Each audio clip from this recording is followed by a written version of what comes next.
radyo asin telebisyon. Erot na madadangog ngunyan sa DZGB Bareta alas 5. Mga bareta ngunyan para sa aga. Erot na tinipon sa DZGB Newsbase. DZGB Bareta alas 5. Kaiba ang field reports kan Mega Force Patrol. Hali sa iba-ibang parte kanalbay asin kabikolan. Ngunyan, uya ang sa indung tagapagbareta.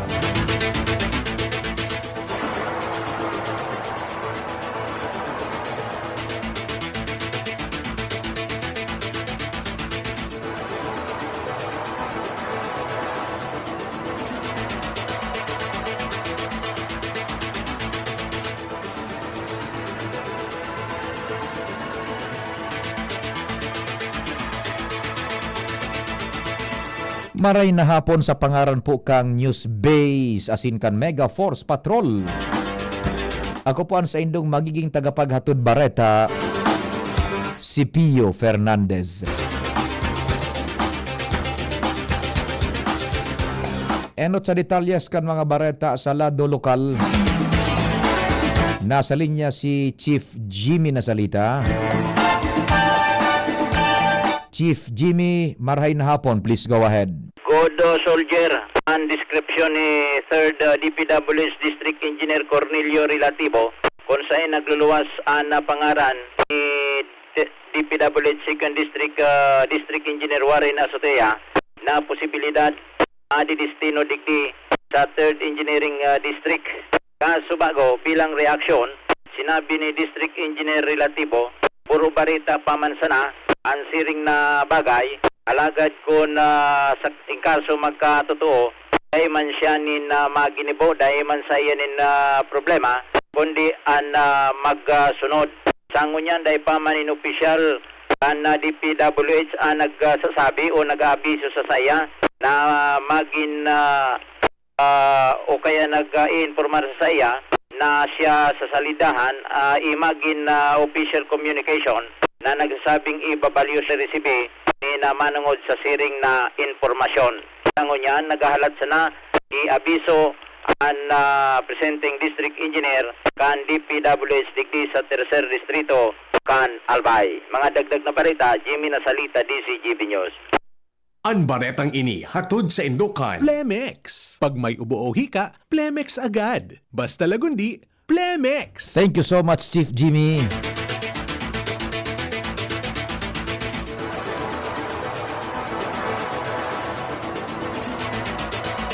Dagdagan tapan detalyas kan mga bareta sa lado lokal.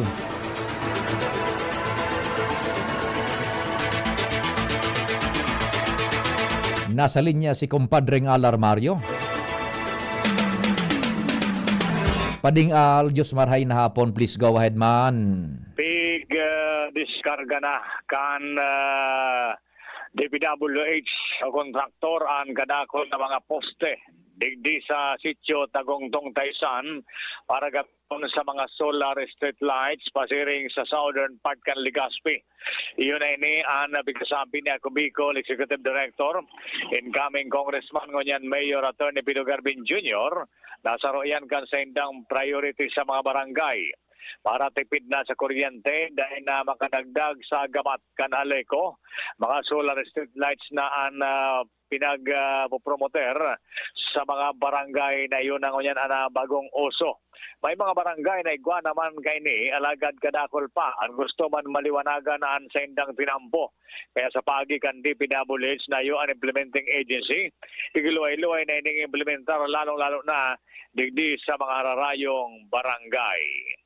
Alarmario, DCGB. Thank you so much, kumpadreng Al.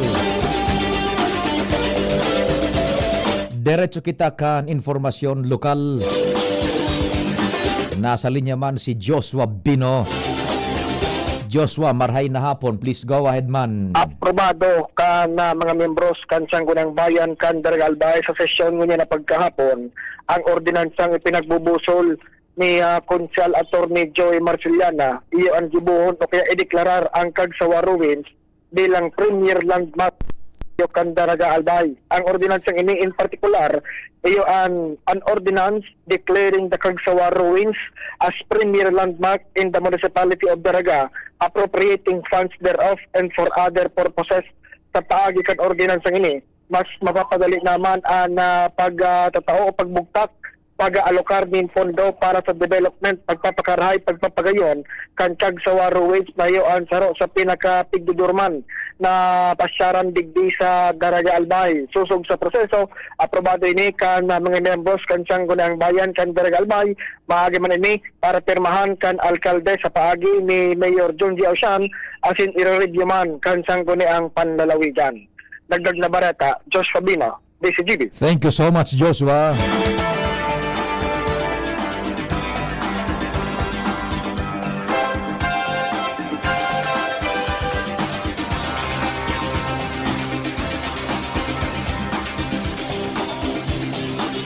Diretso kita kan mga istorya sa lado lokal.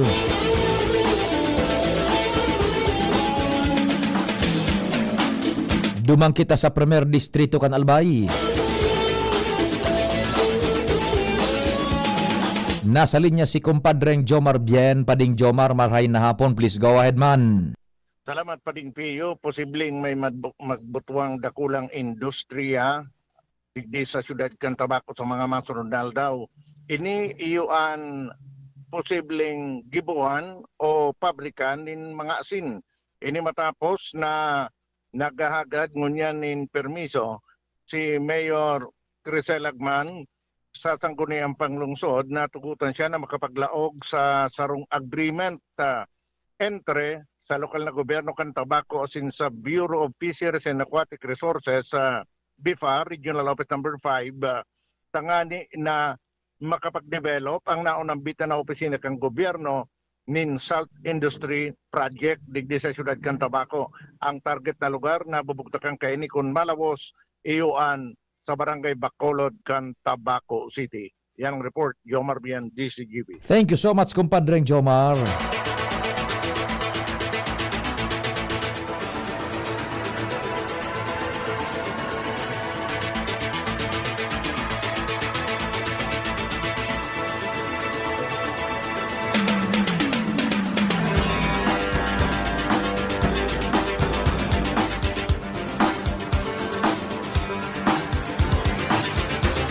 Ngunyan sa detalyes na kan mga bareta sa lado nasyonal, mabiyahe pasiring sa Kuala Lumpur, Malaysia, si Vice Presidente Sara Duterte kasabayan sa iyang familia base sa pahayag kan opisina kan Vice Presidente ngunyan na aldaw.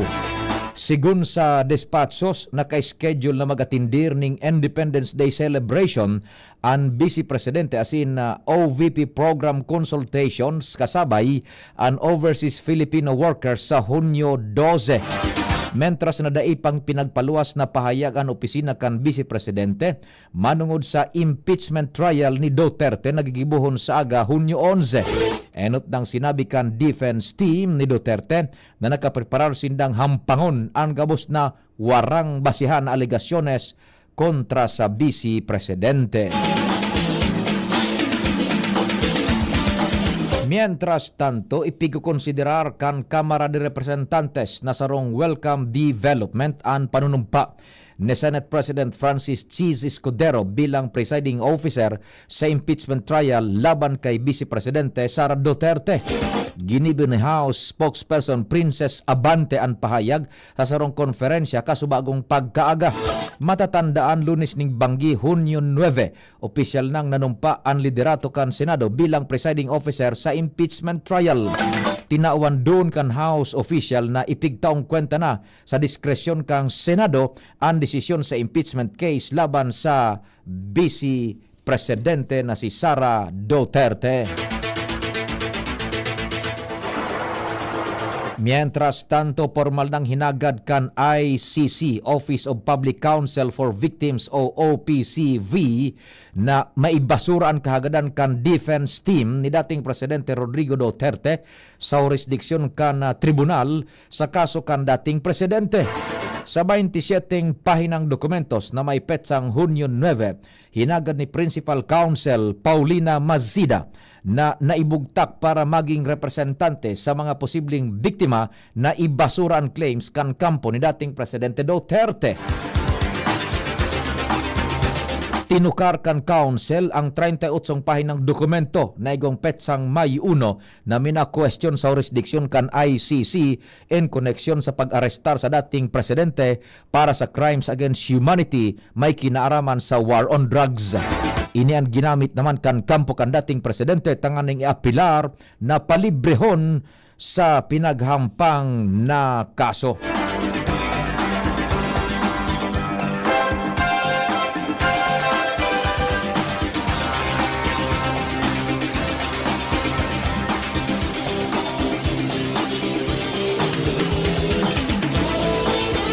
Mientras tanto, warang ligtas na maski sisay man na pulis na mabalgar ka na human rights.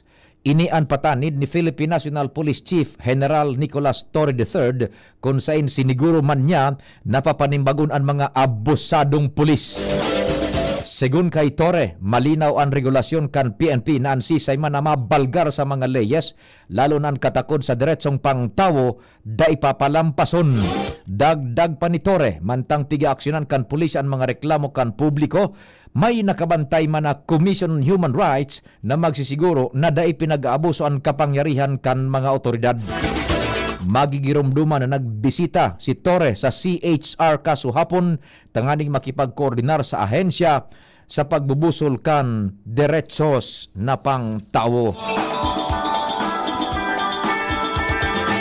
Babeltan detalyas kan mga balita pakalis kan nagkapirang pagirumdum. Kung ikaw ay edad 50 pataas katulad ko, may mataas na ang risk ng manlalabo ng paningin. Mas challenging ang pang-araw-araw na gawain tulad ng pagbabasa, pagsusulat, at pagmamaneho. Ang Optin ay may lutin na maaari makatulong sa kalusugan ng mata, nilalabanan ng epekto ng glaucoma, macular degeneration at katarata. Kitang-kita ang kalusugan. Mabibili ang Optin sa mga pangunahing butika nationwide. Mahalagang paalala, ang Optin ay hindi gamot at hindi dapat gamitin panggamot sa anumang uri ng sakit. Naghahanap ka ng kabalikat sa asenso at taman ang urig mo asin mag-asenso ang negosyo. May Uno Plus na kalidad, mag-Uno Plus, mag-Uno Plus. Asa sa imong mauwag, serbisyong totoo, produktong garantisado. Ang Uno Plus asin urig mo, ang gamat na gusto.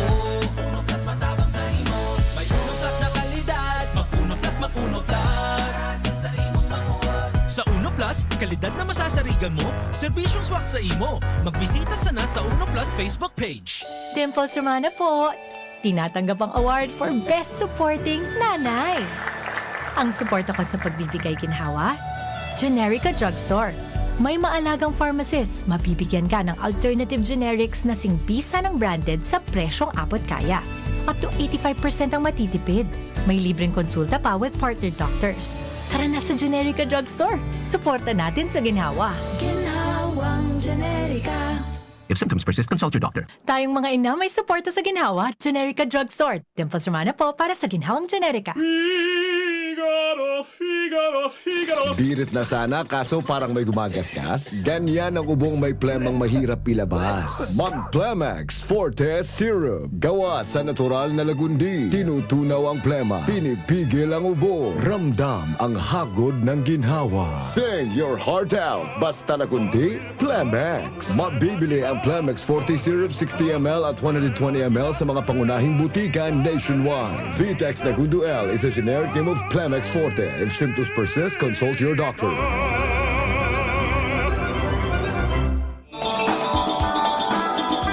Diretso kan detalyes kan mga bareta sa lado nasyonal, formal nang pinagdeklarar bilang ASG Free o Abu Sayyaf Group Free ang Basilan na dating midbid bilang dakol ning presensya asin mga aktibidades kan Abu Sayyaf Group.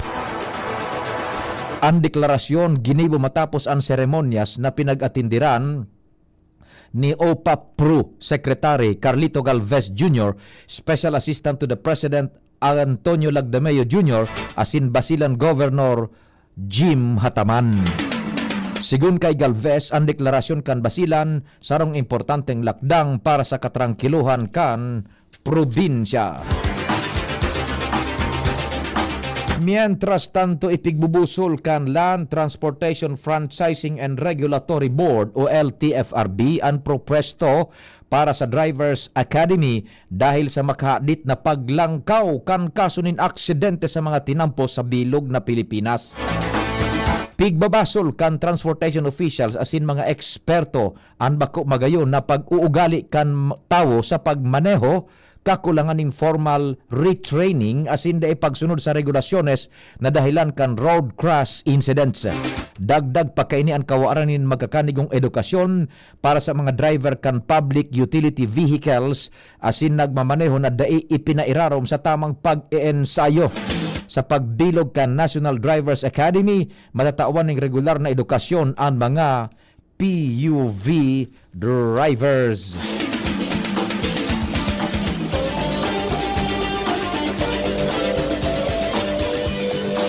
Mientras tanto, piglalauman na mapipirmahan ni Presidente Bongbong Marcos Jr. asin magiging lay ang bill na nagbabawal sa mga Philippine Offshore Gaming Operators o POGO sa nasyon. Sa botong 23 na senadores na nagpabor sa lakdang asin warang nagkontra, pig-aasahan na ipagbabawal asin day na makakabwelta pa na sa nasyon ang POGO. Sinabi ni Senador Sherwin Gatchalian ang panginot na nagbusol kan POGO ban sa Senado, bako sa nabasta ibaban ang POGO kundi kukumpis karon kan gobyerno ang mga kagamitan kan mga init tanganing day na giraray magamit. Nainot nang sinabi ni Gatchalian na kaipuhan na maging lay ang POGO ban, tangani day maging madali ang paghali kan ban maski pa magsalida nin presidente sa nasyon.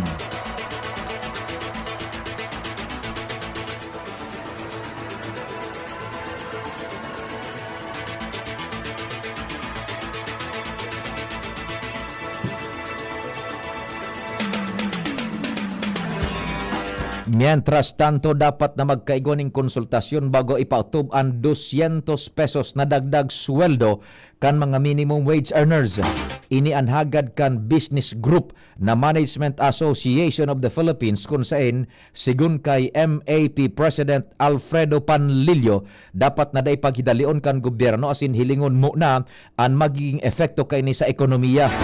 Pinag-inkaminarman ninda ang bicameral committee na maingat nindang ikonsiderar ang potensyal na efekto kay ni lalo na sa mga saradit na negosyantes. Nanindugan ang grupo na ang problema sa nasyon bakuan hababang sweldo kundi ang haralangkaw na presyo nin pangenot na barakalon.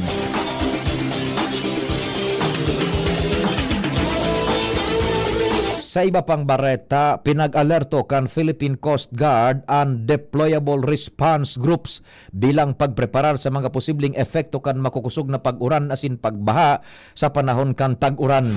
Sigun kay PCG Commandant Admiral Ronnie Galvan, sa giraray na binilog ang DRGs tanganing magtabang sa preemptive evacuation asin rescue operations katuwang kan mga lokal na gobyerno.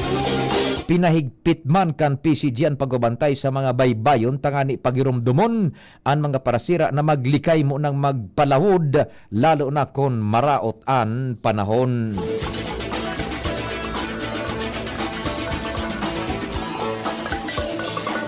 Nasabat asin naharang na kumpeskar kan mga personalis kan Philippine National Police Aviation Security Group o PNP-AVSI Group ang sarong papahali ng pasahero sa Ninoy Aquino International Airport Terminal 3. Kasunod ini kan pagdaranin kan pasahero nin replika nin badil na nagbalgar sa napagbalgar sa Omnibus Election Code katakod kan election gun ban. Sigun sa PNP-AVSI Group, ang pasahero 66 anyos na lalaki asin retiradong US Navy serviceman na residente kan Taguig City. Masakay kuta na sa sarong domestic flight ang individual, alagad siya na flag kan mga personahes kan screening officers kan airport dahil sarong imahe nin kabaing nin sarong badil ang nahiling sa x-ray screening kan sa iyang brown balikbayan bags. Tulos man na nagmando ang nagmanumanong inspeksyon ang mga otoridad asin nahiling ang duwang air gun na daing opisyal na dokumentos. Mientras tanto, pinagkonfirmar ni Consul General Adel Cruz kan Philippine Consulate sa Estados Unidos de America na daay kaibanan ang mga Filipino immigrant sa ginibong immigration raids kan federal enforcements sa US. Ini matapos na maarestar kan US Immigration and Customs Enforcement ang sarong Filipino immigrant sa Los Angeles alagad piglinaw kan opisyal kan Pilipinas na daini kaibanan sa kontrobersyal na raid sa sarong houseware supplier na nagkausa ning protesta sa lugar. Sigun kay Cruz, ang naarestar na Pilipino an may dati ng felony convictions asin inarestar sa mismong harong kaini kaibanan ang sa iyang parole officer. Sinabi pa niya na bako undocumented ang Pilipino kunding sarong legal na immigrant na igong mga rasones para ma-deport basado naman sa ley kan Estados Unidos de America.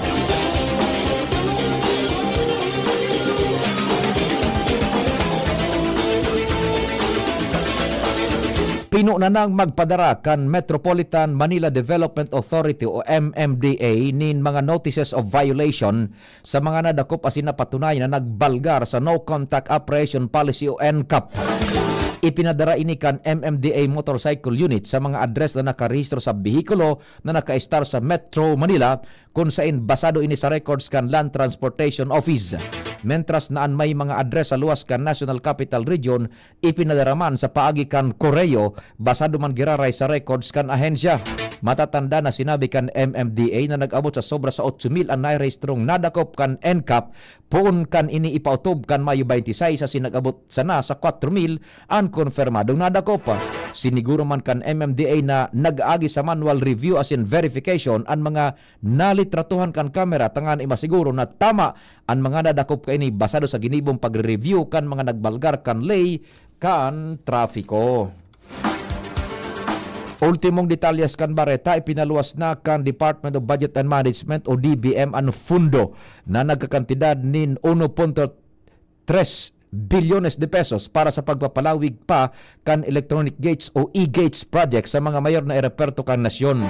Segun sa ahensya, gagamiton ang fundo sa pagpapakaray kan seguridad as in immigration processes sa may Ninoy Aquino International Airport Terminals 1 and 3, Clark International Airport, Mactan Cebu International Airport, Davao International Airport, Calibo International Airport, Boracay Katiklan International Airport, Zamboanga International Seaport, Lawag International Airport, Bohol Panglao International Airport, as in Puerto Princesa International Airport.